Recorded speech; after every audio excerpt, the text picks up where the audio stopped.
So this is my 2008 Jeep Wrangler behind me with the new Bilstein shock, and I just installed these on the front and rear, an upgrade from what was on them. I bought this used. What was on them was our Rough Country premium shock absorber. And anyways, I decided to do a little upgrade, read about these online. It seemed like a good option. But I ran into a few issues, and I figured I would share those issues with you because they can kind of be a pain in the butt. Issue number one, the stock hardware 1/2-inch bolts do not fit through the shock on the bottom where it mounts into the bracket. They do not fit through the Bilstein shocks. So you'll have to get a 7/16 inch bolt for it to actually fit through that hole, because the hole is just ever so slightly smaller than it should be. That's the first issue. Second issue is the actual width of this shock at the bottom from one side to the other. It's about 1 millimeter or two too wide for these brackets, and so you need to get a hammer and essentially hammer out the least of these brackets this way and this way 1 millimeter or two, so you can actually fit this shock into there. So the third problem, it's going to be hard to see since I already mounted the shock, but it's the thickness of these bushings that come from Bilstein. Bilstein sends the specialized washer and the bushing right here, and a bushing for this side, the top side, and a washer too. Problem is, the bushings are way too thick for their own hardware. I'll show you.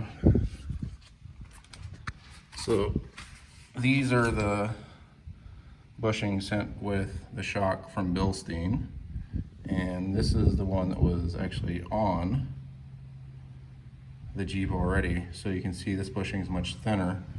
Well, the problem with the bushings one, the Bilstein bushings, is once you put the bushings together and the washers together, and this is the different shock, which is actually longer, and you put it on top of the Bilstein screw, there's no room. And this again is the Rough Country shock.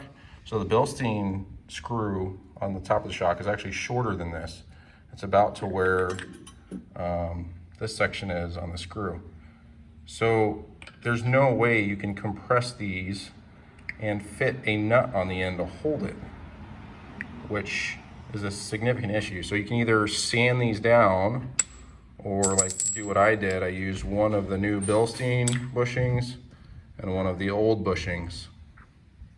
So we adapted and made it work, although it's just asinine that Bilstein's included materials don't even fit their own shocks. It makes zero sense.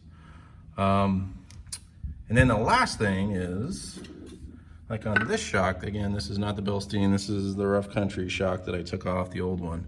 At the end, it's kind of nice. They have this little projection where you can attach a wrench while you're tightening down the lock nut. The reason that's helpful is because these shafts spin. So if you put a locking nut on the end of this and try to tighten it down, the shaft will just start spinning.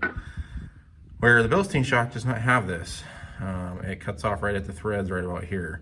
And so you got to figure out some way to grab onto this shaft while you're tightening down the locking nut, and hopefully you get it on far enough. In addition, it makes it even harder because you're cramping down against an already flattened bushing.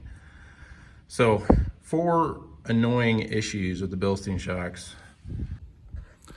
I've seen a few videos about some of these issues with the Bilstein 5100 series on the Jeep JKs, but I didn't see one that included all of those. And this, actually, I like the ride of the shock now that they're installed. They are stiffer than what the shocks were previously, and they are a little bit of a stiff ride. I like it, feels good, but I also live in Guam, and there's one Home Depot, and it's a 30-40 minute drive depending on traffic, and sometimes they don't have all of the things that are usually at Home Depots and other hardware stores, so having to drive that far one way to get the bolts and nuts and washers and everything that I needed to actually do this install just became somewhat of an annoyance. So just so that you are forewarned, there are some issues. Supposedly they're nice shocks. I like the ride so far. A lot of people like them. They're a nice, kind of decent option, not cheapo, but anyways, those are some issues. Hope this helps you out. Now you are forewarned.